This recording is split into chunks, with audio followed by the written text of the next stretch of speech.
दोस्तों नमस्कार, मैं हूं आपका दोस्त आशुतोष और लेकर के आ गया हूं एक बार फिर से कुछ रोचक तथ्य। तो आज हम लोग बात करने वाले हैं 3 नए आपराधिक कानून जो कि 1 जुलाई से लागू हुआ है उसको लेकर के। तो चलिए शुरू करते हैं। अब नई धाराओं में दर्ज होगी FIR। जी हाँ, 3 नए आपराधिक कानून लागू हो चुके हैं। 1 जुलाई से देश में 3 नए आपराधिक कानून लागू हो गए। जी हाँ, पहला है भारतीय न्याय संहिता 2023। इसने अंग्रेज़ों के ज़माने के कानून भारतीय दंड संहिता 1860 की जगह ली है। तो वहीं दूसरा है भारतीय नागरिक सुरक्षा संहिता 2023। इसने पुराने कानून दंड प्रक्रिया संहिता 1973 की जगह ली है। और तीसरा भारतीय साक्ष्य अधिनियम 2023। इसने ब्रिटिश शासन काल 1872 के भारतीय साक्ष्य अधिनियम की जगह ली है। तो चलिए डिटेल्स में जानते हैं इसके बारे में। सबसे पहले भारतीय न्याय संहिता 2023। इसमें है 358 धाराएं और पहले अगर पुराने कानून की बात की जाए तो उसमें कुल 511 धाराएं थीं और इसमें कुल 20 नए अपराध को परिभाषित किया गया है और 33 अपराधों में सज़ा बढ़ाई गई है। वहीं भारतीय नागरिक सुरक्षा संहिता 2023 की बात की जाए तो इसका पुराना नाम दंड प्रक्रिया संहिता था, जिसे बदलकर अब भारतीय नागरिक सुरक्षा संहिता कर दिया गया है। अगर कुल धाराओं की बात की जाए तो पुराने कानून में 484 धाराएं थी, जिसे बढ़ाकर 531 धाराएं कर दी गई हैं और इसमें कुल संशोधित धाराएं हैं 177 और 9 नई धाराओं को जोड़ा गया है। वहीं पे 14 धाराएं निरस्त भी की गई हैं। भारतीय साक्ष्य अधिनियम 2023।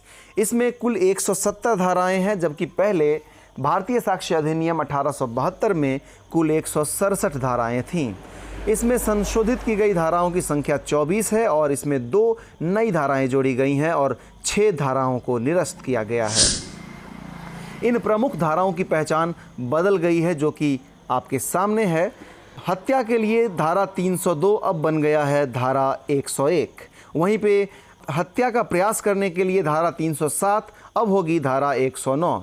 बलात्कार या दुष्कर्म के लिए जो धारा 376 थी उसे बदलकर धारा 63 कर दी गई है और ठगी के लिए धारा 420 अब धारा 318 बन चुकी है। वहीं 144 गैर कानूनी जमावड़े वाला धारा अब होगी धारा 189। मॉब लिंचिंग पर नया कानून। भारतीय न्याय संहिता की धारा 103(2) में मॉब लिंचिंग यानी कि भीड़ द्वारा हत्या को परिभाषित किया गया है। इसके तहत 5 या 5 से अधिक लोगों का समूह जब जाति, धर्म, संप्रदाय, लिंग, भाषा, जन्मस्थान या इसी तरह के किसी आधार पर किसी की हत्या करता है तो सभी को मौत या आजीवन कारावास की सज़ा होगी। राजद्रोह अब देशद्रोह। जी हाँ, IPC की धारा 124A यानी कि राजद्रोह कानून को ख़त्म कर भारतीय न्याय संहिता में धारा 152 में देशद्रोह का कानून लाया गया है। ऐसी गतिविधियां जो विभाजनकारी भावनाओं या गतिविधियों को बढ़ावा देती हों, भारत की संप्रभुता, एकता और अखंडता को खतरे में डालती हों, वो देशद्रोह मानी जाएगी। आतंकवाद को परिभाषित किया गया है।